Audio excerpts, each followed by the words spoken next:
Hello everyone, कानून classroom में आप सभी का स्वागत है। आज जो हम एक टॉपिक पढ़ने जा रहे हैं वो है लॉ ऑफ टॉर्ट का काफ़ी इम्पोर्टेंट टॉपिक मेडिकल नेग्लिजेंस। बहुत ही इजी टॉपिक है, आपको बहुत आराम से समझ आ जाएगा। चलिए अब हम स्टार्ट करते हैं। मेडिकल नेग्लिजेंस, मेडिकल का मतलब तो आप सभी को पता ही होगा, बट आप ये सोचोगे अरे ये नेग्लिजेंस क्या होता है यार, क्या मतलब मेडिकल नेग्लिजेंस। तो चलिए हम पहले मेडिकल नेग्लिजेंस टर्म को समझने से पहले हम समझ लेते हैं नेग्लिजेंस क्या होता है। ठीक है। Negligence, negligence means carelessness. अगर मैं आपको सीधा सिंपल वर्ड में समझाऊं तो नेग्लिजेंस का मतलब होता है लापरवाही। मतलब किसी ने लापरवाही कर दी, सामने वाले पर्सन को इंजरी हो गई, तो वो क्या कहलाया जाएगा, नेग्लिजेंस कहलाया जाएगा, जो कि क्या है, एक टॉर्ट है, सिविल रॉन्ग है, जिसके लिए हम क्या कर सकते हैं, कोर्ट में जाके कंपनसेशन ले सकते हैं। ठीक है। Negligence means carelessness. It happens when a person does not take proper care even though a reasonable person would have taken care in the same situation. मतलब ये क्या कह रहा है कि नेग्लिजेंस का मतलब है लापरवाही। कैसी लापरवाही कि एक पर्सन ने क्या करा है, प्रॉपर टेक केयर, प्रॉपर ध्यान नहीं रखा है, जो कि एक समझदार इंसान जो होता है उस सिचुएशन में जैसे चीजों को हैंडल करता है वैसे हैंडल नहीं करा है। ये नेग्लिजेंस की डेफिनेशन है। Negligence is a failure of take reasonable care. मतलब क्या है, रीजनेबल केयर नहीं करी है, विच कॉज हार्म और इंजरी और डैमेज टू अनदर पर्सन। जिस नेग्लिजेंस, जिस लापरवाही की वजह से क्या हुआ है, सामने वाले पर्सन को क्या हो गया, हार्म हो गया, कुछ नुकसान हो गया, इंजरी हो गई, डैमेज हो गई है। ठीक है। अब रही बात नेग्लिजेंस की। नेग्लिजेंस देखिए, कई बार नेग्लिजेंस के लिए हमें कोई प्रूफ की जरूरत नहीं होती है। इसके लिए एक लीगल मैक्सिम दी गई है, रेस इप्सा लिक्विडेटर। इसका मतलब क्या होता है, थिंग्स स्पीक फॉर इटसेल्फ। मतलब नेग्लिजेंस इतनी क्लियरली थी, इतनी साफ साफ दिख रही थी कि हमें उसके लिए किसी एविडेंस की जरूरत नहीं है, वो साफ साफ नजर आ रहा था। तो इसके लिए ये मैक्सिम है, ये मैक्सिम आप एग्जाम में जरूर लिखिएगा, काफी इंपॉर्टेंट है। Things speak for itself. इसका मीनिंग क्या है, sometimes the accident itself clearly show that someone was negligent. मतलब क्या एक्सीडेंट खुद ही सामने से बता देता है कि सामने वाला क्या है, नेग्लिजेंट है, सामने वाले ने क्या करी है, लापरवाही करी है। तो ऐसे केस में क्या होता है, the injured person does not have to prove every detail. तो जिसको भी चोट पहुंची है उसको सारी चीजें क्या है, बताने की जरूरत, सारी चीजें प्रूव करने की जरूरत नहीं होती है, वो सब सामने से ही दिख रहा होता है। अब जैसे मान लीजिए ए जो है, ए ने क्या कर रखा है, दारू पी रखी है और वो गाड़ी चला रहा है। ठीक है। अब उसने क्या करा, बी को ठोक दिया। ए ने क्या करा, ए ने गाड़ी चला रहा था और, सॉरी मेरी ड्राइंग बहुत गंदी है, और इसने क्या करा, ये जो बी जो था भाई, इसको क्या करा, ठोक दिया। ठीक है। अब बी को ये चीज प्रूव करने की जरूरत नहीं कि ये नेग्लिजेंट था। अब मान लीजिए यहाँ पे लिखा होता कि आप 40 से ऊपर नहीं चलाएंगे, एक तो ये मान लीजिए 80 या 120 की स्पीड से चला रहा था, ऊपर से इसने दारू पी रखी थी, तो हम सबको पता है ना कि ए लापरवाही, ए ने नेग्लिजेंस करा है। ए ने, जो एक रीजनेबल पर्सन क्या होता है इस टाइम पे, 40 पे चलाता, दारू नहीं पी रखी होती। तो बी को ये चीज प्रूव करने की जरूरत नहीं है, सारी चीजें कि ये नेग्लिजेंट, ए नेग्लिजेंट था या नहीं था। ये तो चीजें क्या है, सारी अपने आप ही पता चल रही हैं कि ए क्या है, नेग्लिजेंट है। तो बी को सारी छोटी छोटी डिटेल्स प्रूव करने की जरूरत नहीं है कि ए नेग्लिजेंट था या नहीं था। अब मैं इसको आपको एक और एग्जांपल से समझा देती हूँ। जैसे मान लीजिए ये एक शॉप ओनर है। अब इसने क्या करा था, इसका फ्लोर ना गीला हो रखा था। ठीक है। जिसकी वजह से क्या हुआ कि बी शॉप में एंटर करा और बी क्या होगा, उस पे फिसल के गिर गया, और ये मान लीजिए बी के बाजू बाजू टूट गई, इसके पैर में लग गई है। अब ए ने यहाँ पे क्या करी है, लापरवाही करी, केयरलेस। अब मान लीजिए एक समझदार शॉप ओनर होता, अगर यहाँ पे ऐसे गीला हो रखा, या तो उसे साफ कराता, या फिर क्या कराता, अगर साफ कराना पॉसिबल नहीं होता तो एक साइन बोर्ड लगाता कि ये फ्लोर क्या है, अभी वेट है। तो इसने ऐसा नहीं करा, तो ये क्या हो गया, लापरवाह हो गया, जिसकी वजह से क्या हो गया, बी को इंजरी हो गई। तो बी क्या कर सकता है, कोर्ट में जा सकता है और अपने लिए कंपनसेशन क्लेम कर सकता है। देखिए इसमें क्या लिखा, if a shop owner fails to keep his premises clean and dry. मतलब जो उसका एरिया है, जो भी उसकी शॉप वगैरह, उसको क्लीन और साफ सुथरा और सूखा रखने में वो सक्षम नहीं है, फेल हो गया है, जिसकी वजह से क्या हुआ, customer slip on the wait floor and get injured. तो उसको चोट लग गई, तो वो क्या है, लाइबल होगा टोट ऑफ नेग्लिजेंस के लिए। ए ने क्या करा है, टोट करा है, जिसके लिए क्या कर सकता है, B can file a suit against A. B क्या कर सकता है, ए के अगेंस्ट में सूट फाइल कर सकता है और जो भी इंजरी है उसके लिए कंपनसेशन क्लेम कर सकता है। अब इसका एक बहुत फेमस केस है, ये हमारे केस में डोंग्यू वर्सेस स्टेवेंसन। ठीक है। इस केस में क्या होता है, जो ये जो होती है ना, ये फ्रेंड होती हैं, किसकी होती है, Mr Donoghue, Mrs Donoghue. A friend bought a bottle of ginger beer, इन्होंने क्या करा होता है, जिंजर बियर की एक बॉटल खरीदी होती है। अब ये क्या करती है, ये अपनी फ्रेंड को ऐसे ग्लास में डाल के दे देती है। तो ये जो मिसेस डोंग्यू होती है, ये क्या करती है, इसको पी लेती है। पहले तो ये ध्यान नहीं देती। जब ये इनकी फ्रेंड दोबारा बॉटल को रिफिल करती है ना, मतलब ग्लास को दोबारा भरती है, तो वो क्या देखती है, स्नेल जो होता है ना, स्नेल, आपको पता ही होगा, स्नेल के क्या होता है, कुछ अवशेष जो होते हैं, वो क्या मिल जाता है इसमें, ग्लास में उन्हें दिख जाता है। देखिए क्या लिखा है, when her friend refilled her glass from the बोतल a decomposed remain of snail floated out. तो बोतल के अंदर से क्या होता है, एक डीकम्पोज स्नेल के क्या होता है, पार्ट्स जो होते हैं वो ग्लास के अंदर आके गिर जाते हैं। अब वो पहला तो पी चुकी होती है। अब आप एक बात ये, आप कहीं जाके मान लीजिए आप ऐसे जिंजर बियर पी रहे हैं, वैसे तो ये पीना गलत बात है, तो आप ये थोड़ी ध्यान रखेंगे कि भाई इसके अंदर कुछ मरा पड़ा होगा। तो Mrs Donoghue, having no reason to suspect any defect, had already drunk some of it. तो वो पहले ही वाला जो ग्लास था उसमें से कुछ तो पी चुकी होती है, जिसकी वजह से ये क्या होती है, बीमार हो जाती है। अब ये क्या करती है, ये कंपनी के खिलाफ, स्टीवेंसन की जो कंपनी जो ये जिंजर बियर बनाती थी, इनके खिलाफ केस कर देती है। अब इसमें एक इशू ये भी आता था कि ये शॉप ओनर के खिलाफ करे, क्योंकि जिसकी शॉप से इसने खरीदा है, कि ये कंपनी की तरफ करे, कि जो कंपनी ने। तो ऑब्वियस सी बात है भाई, जो शॉप ओनर को क्या पता कि उसमें क्या है, ये तो कंपनी की मिस्टेक है ना, कंपनी नेग्लिजेंट है। तब इसमें यही हुआ था कि जो इनको जो इंजरी हुई है, इनको हम डी मान लेते हैं, कंपनी को एस मान लेते हैं, कि जो ये डी को इंजरी हुई है, क्या कंपनी इसके लिए लाइबल होगी या नहीं होगी। तो हाउस ऑफ लॉर्ड ने क्या बोला था यहाँ पे, a duty to care arise from a relation of proximity, the manufacture knew that the product would be consumed by public without any reasonable opportunity to inspect. अब देखिए, अगर आप मान लीजिए पानी की बोतल ले रहे हैं, तो इसमें क्या है कि हम उसमें चेक कर सकते हैं, देख सकते हैं कि पानी में कुछ मरा हुआ है। लेकिन हम एक बियर की बोतल खरीद रहे हैं, तो जिसमें हमें कुछ अंदर नजर ही नहीं आ रहा। तो क्या मैन्युफैक्चरर को ये चीज पता है कि जो कंज्यूमर, जो आम जनता उसको खरीदेगी, वो उसका इंस्पेक्शन नहीं करेगी, वो उसको, उसके पास ये अपॉर्चुनिटी नहीं होगी कि वो उसको देखे, वो उसको डायरेक्ट पी लेगी। तो इसलिए क्या करता है, manufacture owns a duty, manufacture क्या करता है, कंज्यूमर के लिए क्या है, उसकी एक ड्यूटी है कि वो उनको प्योर और ऐसी चीजें मतलब बेकार चीजें ना प्रोवाइड करके पीने लायक चीज करे। तो कोर्ट ने क्या बोला, if a manufacturer negligently allow something dangerous to be in the product, he is liable to consumer. मतलब उन्होंने क्या बोला कि अगर मैन्युफैक्चरर जो है वो अपने प्रोडक्ट में कुछ भी डेंजरस डालता है, जिसकी वजह से क्या होता है, कंज्यूमर को, जैसे इनको बीमारी हो गई, कुछ भी स्टमक पेन वगैरह इनको होने लगी, ब्लोटिंग वगैरह, ऐसी अगर कोई भी परेशानी होती है, तो मैन्युफैक्चरर क्या होगा, उस चीज के लिए लाइबल होगा। The House of Lord held that Stevenson on a duty to care to Mrs Donoghue. तो उन्होंने क्या बोला, एस की ड्यूटी बनती है, ड्यूटी टू केयर है डोंग्यू की तरह। तो उन्होंने क्या बोला, और इन्होंने क्या कर सकता था, Mrs Donoghue was entitled to sue, ये कंपनी को स्यू कर सकती थी और डैमेजेस क्लेम। अब आपको नेग्लिजेंस तो समझ आ गया होगा। चलिए अब हम अपने मेन टॉपिक की तरफ बढ़ते हैं, जो कि क्या है, medical negligence.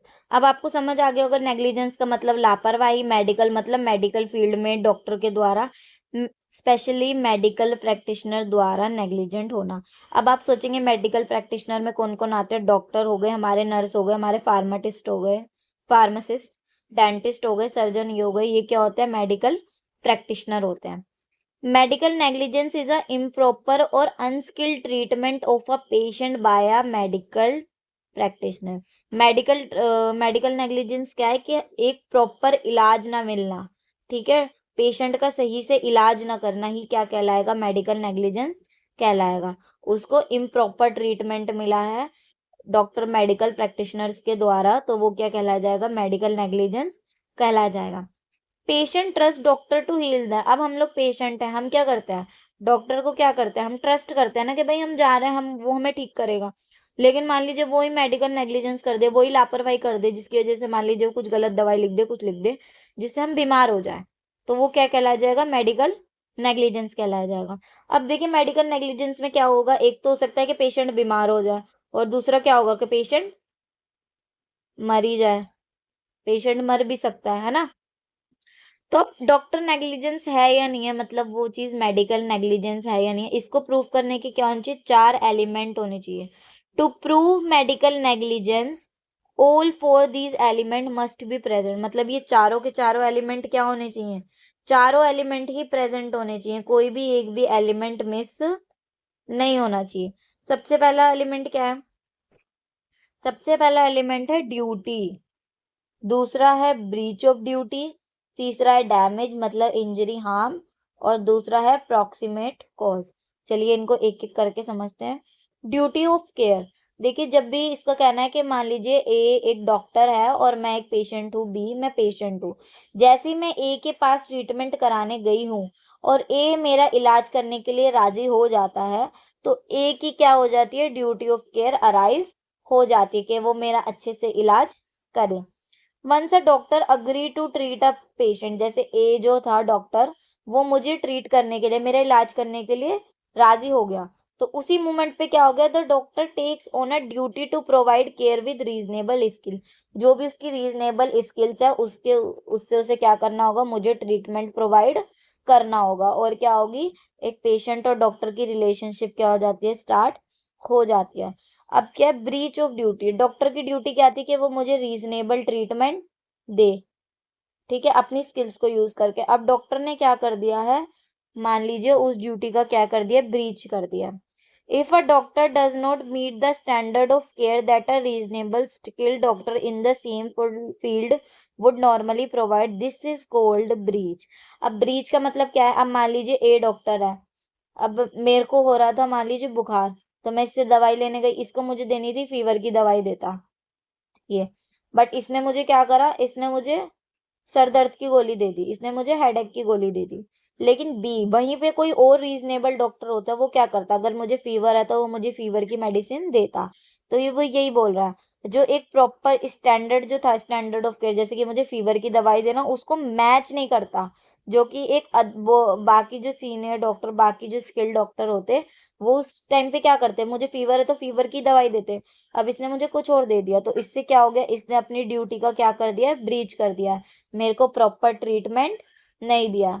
Falling below the expected standard, अब मेरी एक्सपेक्टेशन क्या थी कि मुझे बुखार है तो मुझे वो बुखार की दवाई देगा, लेकिन उसने मुझे उसकी दवाई नहीं दी, तो वहां पे उसने क्या कर दिया, अपनी ड्यूटी का ब्रीच कर दिया है। अब डैमेज और इंजरी, अब जो ड्यूटी का जो ब्रीच हुआ उससे मुझे क्या होना चाहिए, डैमेज और इंजरी होनी चाहिए। अब मान लीजिए उसने मुझे हेडेक की दवाई दे दी, लेकिन उससे मुझे कुछ परेशानी नहीं हुई, ना मेरे सर में बहुत ज्यादा दर्द हुआ, ना मेरे कमर में, मतलब मेरे को कोई परेशानी नहीं हुई, तो मैं कोर्ट के पास नहीं जा सकती कि भाई इसने मुझे गलत दवाई दे दी। तो क्या होना चाहिए, the patient must have suffered real harm, मतलब मुझे क्या, या किसी भी पेशेंट को क्या होना चाहिए, रियल हार्म होना चाहिए। अब वो रियल हार्म कैसे हो सकता है, फिजिकल इंजरी हो सकती है, ठीक है, परमानेंट डिसेबिलिटी हो सकता है, मान लीजिए दवाई खाने से मेरा कोई ऑर्गन वगैरह फेल हो जाता है, कुछ हो जाता है, या मेरी डेथ हो जाती है, या मुझे कोई इंजरी हो जाती है, या मुझे कोई स्किन रिएक्शन या कुछ ऐसा हो जाता है, मतलब रियल हार्म, हार्म होना जरूरी है, अगर हार्म नहीं होगा तो कोई मेडिकल नेग्लिजेंस नहीं कहलाई जाएगी वो। Direct causation, it must be prove that the harm was directly cause by the, अब ये भी हमें प्रूव करना पड़ेगा कि भाई जो मुझे हार्म हुआ है वो मुझे डॉक्टर की लापरवाही की वजह से ही हुआ है। अब जैसे मान लीजिए मुझे, अब जैसे मान लीजिए मुझे फीवर था, डॉक्टर ने मुझे क्या करा, गलत दवाई दे दी, उसने मुझे क्या करा, सर दर्द की दवाई दे दी। अब मुझे क्या प्रूफ करना पड़ेगा, उसकी वजह से मान लीजिए मेरी स्किन पे ना एलर्जी हो गई है बहुत ज्यादा, मेरी स्किन पे दाने दाने कुछ निकल गए हैं, कुछ बीमारी हो गई, इरिटेशन, खुजली वुजली सारे में रेड रेड रेड रेड हो गया। अब मेरे को क्या लग रहा है कि भाई डॉक्टर ने जो मुझे गलत दवाई दी है ना इसकी वजह से हुआ है, तो मुझे ये प्रूफ करना पड़ेगा कि जो ये डॉक्टर ने मुझे जो गलत दवाई दी है ना इसकी वजह से ही मुझे जो एलर्जी वगैरह हुई है वो उसी वजह से हुई है कि जो डॉक्टर ने लापरवाही करी है। अब मान लीजिए मेरे को मशरूम से एलर्जी थी, मुझे पता ही नहीं था, तो मैंने वो हेडेक की दवाई लेने से पहले मेरे को कुछ खाना था, मैंने मशरूम खा लिए। अब मुझे पता चल रहा है कि मुझे वो रेड रेड जो दाने वगैरह हुए हैं वो मशरूम खाने की वजह से हुआ है। तो जो इंजरी हुई है वो मुझे डॉक्टर की लापरवाही से नहीं हुई है। तो इसमें क्या है, जो भी इंजरी वगैरह जो भी हमें सफर जो भी हार्म हो रहा है वो हमें डॉक्टर की नेग्लिजेंस की वजह से ही होना चाहिए। It must be prove that the harm was directly cause by the doctor breach of duty, doctor ने जो ड्यूटी का ब्रीच करा है उसकी वजह से ही हमें वो हार्म होने चाहिए। अब नेग्लिजेंस कैसे कैसे होंगे, अच्छा उससे पहले हम देख लेते हैं स्टैंडर्ड ऑफ, नहीं आपको मैं पहले टाइप्स ऑफ नेग्लिजेंसी बता देती हूँ। जैसे कि मान लीजिए डॉक्टर ने क्या करा है, मेरा क्या कर दिया, डायग्नोस्टिक नेग्लिजेंस हो गया। इसमें क्या करा है, मेरा रॉन्ग डायग्नोस कर दिया, मतलब जो बीमारी थी उसका तो कुछ डायग्नोस नहीं करा, दूसरा ही कर दिया। गलत दवाई दे दिया मुझे, गलत मेडिसिन दे दिया। मान लीजिए मुझे 5 ml की डोसेज लगनी थी, गलत डोसेज दे दिया मुझे, ठीक है। और कोई भी क्या करता है, मेरा ऑपरेशन करते टाइम कोई भी इंस्ट्रूमेंट जो है वो मेरी बॉडी में ही छूट गया, जैसे मान लीजिए कॉटन हो गया या कोई भी इंस्ट्रूमेंट, वो क्या करा, ऑपरेशन सर्जिकल नेग्लिजेंस हो जाएगा, वो मेरी बॉडी में छोड़ दिया हो, ठीक है। अब ये क्या करा है, मेरे को इन्फॉर्म ही नहीं करा गया कि भाई जो मेरा ट्रीटमेंट है वो बहुत ज्यादा रिस्की है, कि मैं उसमें मर भी सकती हूँ। इस चीज को लेके मुझे इन्फॉर्म ही नहीं करा गया, ठीक है। ये सारी क्या होती है, इस टाइप की नेग्लिजेंस होती है, कि हमें ये इन्फॉर्म ही नहीं किया गया कि भाई मैं मर भी सकती हूँ, या मेरी बॉडी में कुछ पार्ट छोड़ दिया, तो ये सब क्या कहलाया जाएगा, नेग्लिजेंस कहलाया जाएगा। अब इंडिया में कैसे प्रूव होता है नेग्लिजेंस है या नहीं है, मेडिकल नेग्लिजेंस। अब उसके क्या है, दो टेस्ट बताए गए हैं, एक है बोलम टेस्ट, एक है बोलीतो टेस्ट, ठीक है। सबसे पहले हम बोलम टेस्ट को देख लेते हैं। बोलम टेस्ट में मैं आपको सीधा सीधा बताऊं तो इसमें क्या बोला गया था, अगर डॉक्टर ने वही ट्रीटमेंट दिया है जो एक रीजनेबल और एक्सपीरियंस डॉक्टर का ग्रुप सही मानता है, तो ये फिर वो मेडिकल नेग्लिजेंस नहीं होगी। मतलब क्या है कि मान लीजिए डॉक्टर ने क्या करा है, मेरे को जो ट्रीटमेंट दिया है वो क्या है, स्पेशल एक्सपीरियंस डॉक्टर जो है उनका ग्रुप जो है वो अप्रूव कर देता है कि भाई हाँ ऐसे टाइम पे ये वाला ट्रीटमेंट दिया जा सकता है, और उसकी वजह से मुझे कोई इंजरी होती है तो मैं मेडिकल नेग्लिजेंस नहीं माना जाएगा वो, ठीक है। अगर मान लीजिए एक ऑपरेशन करने का दो मेथड होते हैं, मेथड ए और मेथड बी। अब क्या है, कुछ डॉक्टर मेथड ए प्रेफर करते हैं, कुछ डॉक्टर क्या करते हैं, मेथड बी प्रेफर करते हैं, ठीक है। अगर इन दोनों में से मान लीजिए एक डॉक्टर ने क्या है, मेथड ए कर लिया और उसकी वजह से मेरी किसी भी पेशेंट की डेथ हो गई है, तो फिर हम उसे मेडिकल नेग्लिजेंस नहीं मान सकते, क्योंकि क्या है, वो एक्सपीरियंस डॉक्टर का ग्रुप क्या है उस मेथड को सही मानता है, वो लोग पहले से उस मेथड को यूज करते आ रहे हैं। ये बोलम टेस्ट में बोला गया था। A doctor is not negligent if he acts in accordance with a practice accepted as proper by a reasonable body of skilled medical professionals. मैंने वही बताया ना कि अगर एक्सपीरियंस डॉक्टर्स जो है उनका ग्रुप उसको सही मानता है उस ट्रीटमेंट को, तो फिर डॉक्टर क्या होगा, मेडिकल नेग्लिजेंस के लिए लाइबल नहीं माना जाएगा, ठीक है। अब लेकिन इसमें क्या होता है, बोलीतो टेस्ट में क्या होता है, ये सिर्फ इतना काफी नहीं है कि डॉक्टर उस मेथड को सपोर्ट करे, मतलब मान लीजिए ए ने जो मेथड ए इस्तेमाल करा था, इतना काफी नहीं है कि डॉक्टर ने उसको सब मतलब एक्सपीरियंस डॉक्टर ने उसको सपोर्ट कर दिया तो वो सही होगा। उसमें क्या होना चाहिए, उस ट्रीटमेंट में क्या होना चाहिए, लॉजिक भी होना चाहिए। बोलीटो टेस्ट का मेन मोटिव है लॉजिक, मतलब आप जो ट्रीटमेंट अप्लाई कर रहे हो उसके पीछे एक लॉजिक होना चाहिए। कोर्ट ना ये भी देखेगी उस टाइम पे क्या डॉक्टर का ये जो ओपिनियन है वो लॉजिकली सही है कि नहीं है, मतलब रीजनेबल है, मतलब उसे ट्रीटमेंट लेना चाहिए था या नहीं चाहिए था। अब मैं आपको एक एग्जाम्पल से समझाती हूँ।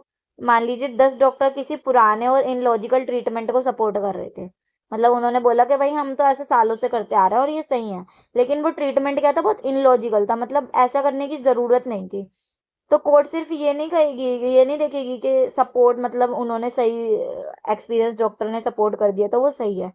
कोर्ट देखेगी कि अगर ये इनलॉजिकल ट्रीटमेंट है तो कोर्ट क्या करेगी, वहां पे मेडिकल नेग्लिजेंस माना जाएगा। The reasonable body of medical opinion, वही बताया ना मैंने, एक्सपीरियंस डॉक्टर का group must also be logically defensible. मतलब क्या होना चाहिए, जो वो ट्रीटमेंट को डिफेंस कर रहे हैं ना कि ट्रीटमेंट सही है, वो उसके पीछे एक लॉजिक भी होना चाहिए। जो ट्रीटमेंट जैसे मैंने बोला ना मेथड है, तो उसका एक लॉजिकल होना चाहिए। Simply following common practice is not enough, मतलब कोई सालों से एक ही चीज का ट्रीटमेंट ऐसे करते आ रहा है, वो क्या है, इनफ नहीं होगा। उसके पीछे क्या होना चाहिए, एक लॉजिक, एक मेक सेंस भी होना चाहिए उस ट्रीटमेंट के पीछे। अब इंडिया में क्या होता है, इंडिया में जो हम है वो बोलम टेस्ट को ही प्रेफर करते हैं। कोर्ट क्या है, जनरली बोलम टेस्ट को ही प्रेफर करते हैं। Indian court largely accept the Bolam test. Bolam test मतलब वो ग्रुप मेडिकल एक्सपीरियंस डॉक्टर के ग्रुप ने उसको बोल दिया कि वो सही है, तो कोर्ट उसको सही मान लेते। अब आप एक ही बात बताइए ना, अगर मान लीजिए ऐसे अगर हम बोली तो टेस्ट को ज्यादा प्रेफरेंस दे या कुछ ऐसा मान ली, अब मान लीजिए पेशेंट मर गया, ऐसे तो हर कोई डॉक्टर के ऊपर वो कल्पेबल होमोसाइड का वो लगा देगा। ऐसे तो हर कोई डॉक्टर को बोलेगा कि इन्होंने जान के मार दिया, इन्हें ट्रीटमेंट करना नहीं आता। ऐसे तो फिर कोई डॉक्टर ही नहीं बनना चाहेगा ना। आप ही बताइए, जब से उनको पता है यार हमसे कोई गलती हो गई तो मर जाएंगे, तो हम सीधा हमें तो जेल हो जाएगी, वो हो जाएगी। तो इसलिए कोर्ट जो है बोलम टेस्ट को प्रेफर करती है, जिससे डॉक्टर क्या है अपनी स्किल्स को अच्छे से दिखा सके। But clarify the doctor cannot be expected to show a highest skill, only a reasonable degree of skill and knowledge for a specialized। मतलब डॉक्टर ने कोर्ट ने क्या बोला कि हम बोलम टेस्ट को तो प्रेफर करते हैं, बट डॉक्टर के पास क्या होना चाहिए, डिग्री होनी चाहिए, स्किल्स होनी चाहिए और नॉलेज होनी चाहिए ट्रीटमेंट से रिलेटेड प्रॉपर, तभी वो मेडिकल नेग्लिजेंस नहीं माना जाएगा। अब इसके कुछ केस लॉज हैं, चलिए अब वो देख लेते हैं, जिससे आपको ये समझने में बहुत इजी हो जाएगा। अब सारी चीजें आपको बहुत अच्छे से समझ आने लग जाएगी। सबसे पहला केस है Spring Meadows hospital versus Harjot Ahluwalia. अब इस केस में क्या होता है कि जो ये पेशेंट होता है ना, ये माइनर होता है, मतलब क्या है, ये 18 साल से कम का होता है, मतलब बच्चा होता है, जिसकी और उसे क्या हो रखा होता है, टाइफाइड ट्रीटमेंट, और हॉस्पिटल में क्या हो रहा होता है, इसका टाइफाइड ट्रीटमेंट हो रहा होता है। अब एक नर्स क्या करती है, जैसे हम कोई भी इंजेक्शन देते हैं ना, उससे पहले सेंसिटिविटी टेस्ट करना जरूरी होता है। अब नर्स क्या करती है, इसका सेंसिटिविटी टेस्ट नहीं करती और डायरेक्ट इसको इंजेक्शन लगा देती है। डायरेक्ट जो होता है ड्रग जो देनी होती है ना, वो ड्रग दे देती है। ये देख रहे हैं ना आप, इंजेक्शन हो रही है, क्या होता है, नो सेंसिटिविटी टेस्ट डन। जो क्या करती है, इस पे सेंसिटिविटी टेस्ट तो करती नहीं है, और इसको डायरेक्टर क्या करती है, इंजेक्शन लगा के ड्रग दे देती है। अब जिसकी वजह से क्या होता है, इसको कार्डियक अरेस्ट आ जाता है। जिसकी वजह से इसको कार्डियक अरेस्ट आ जाता है, फिर इसको फटाफट क्या करा जाता है, एम्स हॉस्पिटल में ले जाया जाता होता है। बट जब तक इसे एम्स में ले जाते हैं, तो एम्स वाले क्या कर देते हैं, इसको ब्रेन डेड डिक्लेयर कर देते हैं। क्या डिक्लेयर कर देते हैं, ब्रेन डेड डिक्लेयर कर देते हैं। अब जो है, अब ये मान लीजिए तो पेशेंट है, अब हमने क्या करा था कि जिसके साथ नेग्लिजेंस हुआ है वो कोर्ट में जा सकता है कंपनसेशन लेने। अब इसका तो ब्रेन डेड हो चुका है, अब ये तो नहीं जा सकता, तो ये माइनर है। तो क्या इसके पेरेंट्स जो है, इसमें मेन इशू यही था कि अगर जो है मेडिकल नेग्लिजेंस होगी, तो क्या माइनर के जो पेरेंट्स हैं वो कोर्ट में कंपनसेशन क्लेम कर सकते हैं मेडिकल नेग्लिजेंस के लिए। तो उसके पेरेंट्स क्या करते हैं, his parents filed a complaint under CPA.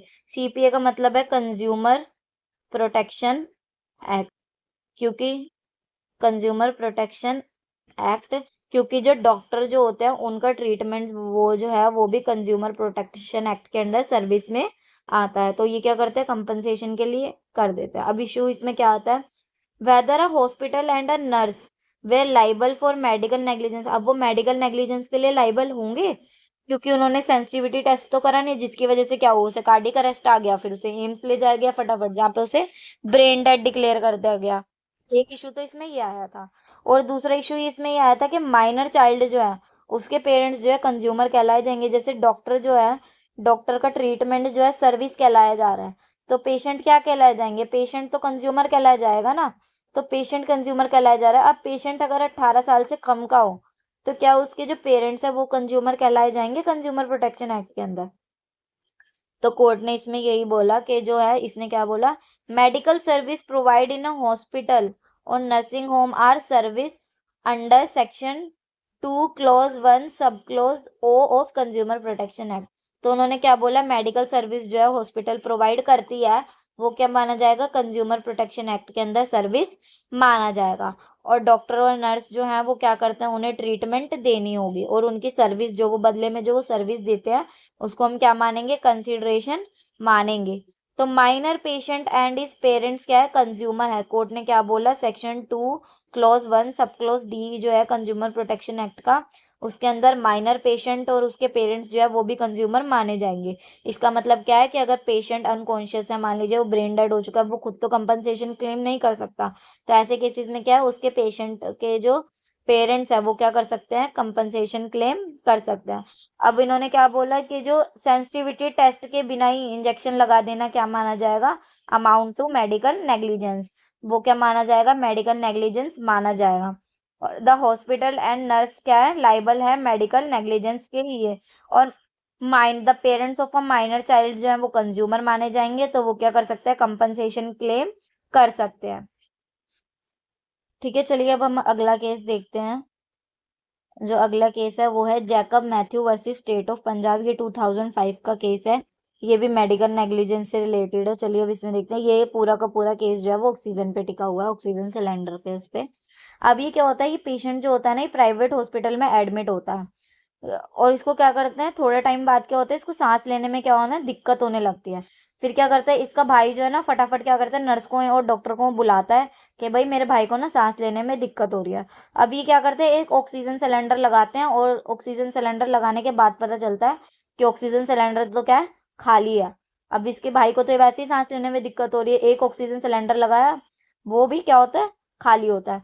फिर थोड़ी देर बाद क्या है, दूसरे बड़ी मुश्किल से दूसरा ऑक्सीजन सिलेंडर ये अरेंज करते हैं, थोड़ी बहुत देर बाद, 2-4 मिनट के बाद। फिर वो क्या करता है, वो ऑक्सीजन सिलेंडर में भी सिर्फ क्या होती है, 5-7 मिनट की गैस होती है। वो ऑक्सीजन सिलेंडर क्या है, 5-7 मिनट बाद खाली हो जाता है, और जिसकी वजह से क्या है, इसका भाई मर जाता है, ये जो होता है ये मर जाता है। अब पेशेंट किस लिए मर गया, क्योंकि ऑक्सीजन ही नहीं थी, एक सिलेंडर खाली था, दूसरा बड़ी मुश्किल से मिला, वो भी 5-7 मिनट चला, फिर वो खत्म हो गया, और सिलेंडर था नहीं इन पे, या पता नहीं खत्म था, जिसकी वजह से क्या हुआ, ये पेशेंट की क्या हो गई है, डेथ हो गई है। अब इसमें इशू क्या आता है, whether the doctor was guilty of culpable homicide not amounting to murder, और अकाउंट ऑफ मेडिकल नेग्लिजेंस। अब देखिए, आप ये सोच रहे होंगे culpable homicide not amounting to murder होता क्या है, तो मैं आपको इसे अगर एक बहुत छोटा सा उसमें समझाऊं, कल्पेबल होमोसाइड, जिसको मैं CH लिख रही हूँ, कल्पेबल होमोसाइड का मतलब होता है किसी को जान से मारना। कल्पेबल होमोसाइड का मतलब क्या है, किसी को जान से मारना। तो ये हो गया कल्पेबल होमोसाइड। अब इसी के अंडर आता है मर्डर, एम से मर्डर मान लीजिए, और मर्डर का मतलब भी है किसी को मारना, लेकिन मर्डर का मतलब क्या होता है, किसी को जानबूझ के मारना। ठीक है। अब देखिए, डॉक्टर ऑक्सीजन की कमी हो गई, तो ये इन्होंने मार तो दिया ना किसी को, इनकी वजह से कोई मर गया, लेकिन इन्होंने जानबूझ के तो नहीं मारा, इनका इंटेंशन नहीं था ना। तो इसे बोलेंगे हम culpable homicide not amounting to murder. Culpable homicide का मतलब क्या होता है, किसी एक इंसान ने दूसरे इंसान को मार दिया। जैसे कि उसमें मान लीजिए क्या हो जाएगा, मान लीजिए लड़ाई हो रही थी दो भाइयों की आपस में, वो ज्यादा लड़ाई हुई, और एकदम से एक ने क्या करा, गुस्सा उसको बहुत ज्यादा आ रहा था, उसने पत्थर उठा के वहीं पे रखा था, वो भाई को मार दिया, जिसकी वजह से भाई तुरंत वहां मर गया। अब इसे मर्डर नहीं कहेंगे हम इसे क्या कहेंगे, culpable homicide not amounting to murder. मतलब ये एक भाई ने दूसरे भाई को मार तो दिया जान से, लेकिन वो मर्डर नहीं है। प्रॉपर प्लानिंग, अब मान लीजिए उसने ऐसा तो नहीं सोचा था ना कि मैं इससे लड़ूंगा, ये पत्थर उठा के फिर इसके सर में मार दूंगा। सडन प्रोवोकेशन में हो गया। ये 5 पॉइंट दिए हुए हैं, जब मैं आपको आईपीसी पढ़ाऊँ, मतलब आईपीसी पढ़ाऊंगी तो बताऊंगी क्या होता है वो। अब तो खैर आईपीसी भी अब आईपीसी नहीं रहा है, बीएनएस हो गया, बीएनएसएस। चलिए अब मेन पॉइंट पे आते हैं। तो culpable homicide not amounting to murder है, या मेडिकल नेग्लिजेंस है, और डॉक्टर जो होंगे वो गिल्टी होंगे नेग्लिजेंस के लिए या नहीं होंगे। अब इस केस में कोर्ट ने क्या बोला, इस कोर्ट ने बोला अ doctor is not guilty of negligence, doctor negligence के लिए गिल्टी नहीं होगा। कब, अगर वो क्या होगा, प्रॉपर प्रैक्टिस जो होगा उसको फॉलो करेगा। Proper practice accepted as proper by a reasonable body. मतलब जो मैंने बताया था ना, ग्रुप ऑफ जो डॉक्टर है, एक्सपीरियंस डॉक्टर, अगर वही उस ट्रीटमेंट को फॉलो करते हैं और डॉक्टर भी वही ट्रीटमेंट फॉलो करता है, तो डॉक्टर नेग्लिजेंस, मेडिकल नेग्लिजेंस नहीं माना जाएगा, डॉक्टर गिल्टी नहीं होगा। अब नेग्लिजेंस है या नहीं है, वो based on the opinion of the view of expert. अब मान लीजिए कोर्ट है, जज साहब है, अब जज साहब को काफी चीजों की नॉलेज है, पर उनको ये तो नहीं पता ना कि अगर पेशेंट को ये हो रहा है तो इस टाइम पे ये ड्रग देना होगा या ये करना होगा। तो कोर्ट का क्या कहना होता है कि नेग्लिजेंस है या नहीं, इसको डिसाइड करने के लिए क्या हो गए हम, एक्सपर्ट का व्यू भी हम लोग लेंगे। जो हमने अभी पहले पढ़ा ये वही बोल रहा है। A professional can be held liable, मतलब क्या है, मेडिकल प्रैक्टिशनर मैंने बताए थे ना, डॉक्टर नर्स, वो कब लाइबल होंगे, जब वो क्या करेगा, अगर उसके पास रीजनेबल स्किल नहीं होगी, मतलब प्रॉपर उसको पता नहीं कैसे इलाज करना है, क्या दवाई देनी है, उसके पास रीजनेबल स्किल नहीं होगी, तो भी वो क्या माना जाएगा, मेडिकल नेग्लिजेंस माना जाएगा। ठीक है, उस माना जाएगा कि उसने मेडिकल नेग्लिजेंस करी है। और मान लीजिए उसे रीजनेबल स्किल, उसे प्रॉपर ट्रीटमेंट पता तो है कि मुझे कैसे कैसे करना है, उसके बाद वो क्या करता है, उस ट्रीटमेंट को अच्छे से नहीं कर रहा, he did not exercise reasonable competence with the skill which he did possess, मतलब जो उसके पास स्किल्स थी वो उस स्किल्स को अच्छे से यूज ही नहीं करता है। ठीक है, तो ऐसे केसेस में मेडिकल नेग्लिजेंस माना जाएगा, डॉक्टर को गलती मानी जाएगी। कब, एक तो डॉक्टर के पास प्रॉपर स्किल्स ही नहीं होंगी, तब वो माना जाएगा कि भाई उसने मेडिकल नेग्लिजेंस करी है। और दूसरा कम, कि उसके पास प्रॉपर स्किल्स तो है, पर उस प्रॉपर स्किल्स का उसने क्या अच्छे से यूज नहीं करा है, तो भी वो क्या माना जाएगा, मेडिकल नेग्लिजेंस माना जाएगा। Supreme Court held that it was a case of non-availability of oxygen cylinder, not a case of negligent act। अब देखिए डॉक्टर ने तो कोई लापरवाही करी नहीं है, उसने तो प्रॉपर ट्रीटमेंट करा। अब ये क्या है, ऑक्सीजन सिलेंडर अवेलेबल नहीं था, ये इस चीज का केस है, तो हम डॉक्टर को क्या है, culpable homicide not amounting to murder के लिए गिल्टी तो नहीं मान सकते। और ना ही डॉक्टर ने कोई मेडिकल नेग्लिजेंस करी है, डॉक्टर ने तो प्रॉपर ट्रीटमेंट दी है, तो हॉस्पिटल की गलती है ना कि सिलेंडर, ऑक्सीजन सिलेंडर नहीं था। तो कोर्ट ने क्या बोला, therefore the doctor can not be prosecuted under section 301 A of IPC, मतलब culpable homicide not amounting to murder के अंडर हम उसको वो नहीं कर सकते प्रोसिक्यूटेड। ठीक है, द फैमिली, अब जो क्या है, पेशेंट का जो ब्रदर वगैरह था वो क्या करते, लेकिन ये हॉस्पिटल तो नेग्लिजेंट है ना, हॉस्पिटल ने तो ऑक्सीजन सिलेंडर अवेलेबल नहीं करा, इसके लिए क्या करा है, वो कंपनसेशन क्लेम कर सकते हैं। मेरे एरर इन जजमेंट और accident does not amount to criminal negligence. वही क्या कहता है कि थोड़ा बहुत जो, मान लीजिए थोड़ी बहुत जो नेग्लिजेंस होगी उसको डायरेक्ट हम क्रिमिनल नेग्लिजेंस नहीं माना जाएगा। मतलब क्रिमिनल नेग्लिजेंस मतलब कि मार दिया, मतलब जब डॉक्टर ने बहुत ही ज्यादा बड़ी गलती कर दी, जैसे मान लीजिए जिस कैंची से वो कर रहे थे वो कैंची पेशेंट के पेट में छोड़ दी ऑपरेशन करने के बाद, तो ये क्या माना जाएगा, ग्रॉस नेग्लिजेंस, बहुत बड़ा नेग्लिजेंस माना जाएगा। तो अब ऐसे केसेस में हम क्या मानेंगे कि डॉक्टर ने क्या करा है, क्रिमिनल नेग्लिजेंस करी है। अब इसका एक और केस है, ये आपके केसमेंट में दिया गया हुआ था, मलय कुमार वर्सेस सुकुमार मुखर्जी, ये 2010 का केस है। अब इसमें क्या करते थे, अनुराधा एक पेशेंट होती है जो कि क्या कर जाती है, मर जाती है, किस वजह से, कि जो डॉक्टर सुकुमार मुखर्जी जो होते हैं ना, वो उसे क्या करते हैं, स्टेरॉइड्स की क्या है, हाई डोज दे देते हैं, और उसका प्रॉपर डायग्नोज भी नहीं करते, ना उसका प्रॉपर डायग्नोज कर दे, ना करते भी नहीं है, और उसके और क्या करते हैं, उसको हाई डोसेज ऑफ स्टेरॉइड देते हैं, जिसकी वजह से क्या होता है भाई, अनुराधा क्या होता है, अनुराधा मर जाती है। अब अनुराधा मर जाती है तो इसमें क्या था, डॉक्टर जो है वो क्रिमिनल नेग्लिजेंस माना जाएगा, मतलब डॉक्टर ने जो ये गलती करी है ये बहुत बड़ी गलती है, तो क्या उसे क्रिमिनल नेग्लिजेंस माना जाए और आईपीसी के अंडर उसको करा जाए। अब देखिए मेडिकल नेग्लिजेंस तो हमें पता है, तो मेडिकल नेग्लिजेंस में क्या ये क्रिमिनल नेग्लिजेंस है, तो क्या डॉक्टर कोर्ट ने क्या बोला, अ doctor is liable for criminal negligence, जैसे मैंने अभी बताया ना आपको, क्रिमिनल नेग्लिजेंस के लिए कब होगा, जब बहुत बड़ी कोई ग्रॉस नेग्लिजेंस, बहुत ज्यादा बड़ी लापरवाही करी होगी डॉक्टर ने, if he is grossly negligent और act in a manner which show reckless disregard for the safety of patient. जब कब माना जाएगा वो मेडिकल नेग्लिजेंस के लिए लाइबल, अगर जो नेग्लिजेंस होगी, जो लापरवाही डॉक्टर ने करी है ना, वो बहुत ही बड़ी लापरवाही होगी, और मतलब वो पेशेंट को क्या होगा, पेशेंट की सेफ्टी और वगैरह से, पेशेंट को बिल्कुल सेफ्टी, मतलब पता है कि पेशेंट भाई मर ही जाएगा अगर मैंने ऐसा कर दिया तो, ऐसी नेग्लिजेंस होगी तो वो क्या माना जाएगा, क्रिमिनल नेग्लिजेंस माना जाएगा। Prescribing high dose of steroids without proper diagnosis and care amount to negligence।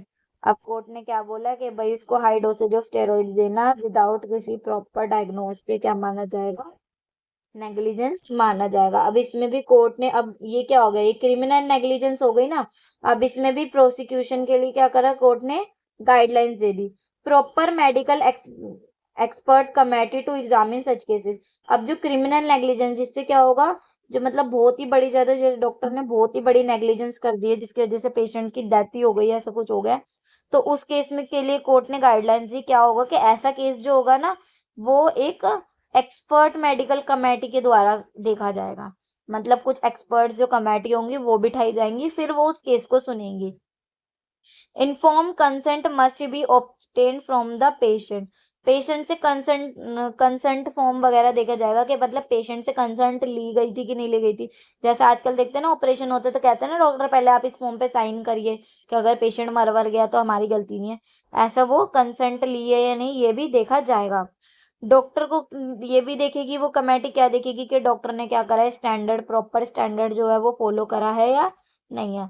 और क्रिमिनल लाइबिलिटी जो है वो ऐसे केस में क्या होगा, फास्ट कर दी जाएगी, मतलब जैसे केस सालों साल तक चलते रहते हैं, ऐसे ऐसे केस में क्या होगा, केसेस को फास्ट तरीके से देखा जाएगा। The court course the charge of culpable homicide against the doctor. अब उन्होंने क्या करा, बोल दिया कि भाई इन्होंने कल्पेबल होमोसाइड नहीं करा है, मतलब नहीं मारा है। हाउएवर डॉक्टर वेड हेल्ड नेग्लिजेंट। अब उन्होंने क्या बोला, भले ही डॉक्टर ने क्या करा है, लापरवाही करी है, लेकिन उसको कल्पेबल होमोसाइड नहीं माना है कोर्ट ने। अब पता नहीं भाई कोर्ट ने क्यों नहीं माना।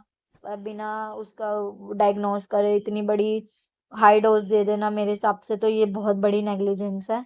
पर चलिए, कोर्ट की एक्सपर्ट कमेटी का फैसला है, कोर्ट का फैसला, क्या ही कह सकते हैं। हाउएवर द डॉक्टर, उनको क्या माना, नेग्लिजेंट तो माना, और बोला कि वो क्या कर सकती है, पेशेंट जो है वो उसके क्या कर सकते हैं, पेशेंट का जो हस्बैंड है, अनुराधा का हस्बैंड, वो कंपनसेशन क्लेम कर सकता है। मैं उम्मीद करती हूँ मेडिकल नेग्लिजेंस वाला टॉपिक आपको बहुत अच्छे से समझ गया होगा। अगर आपको वीडियो पसंद आई हो तो लाइक करें, सब्सक्राइब करें। Thanks for watching.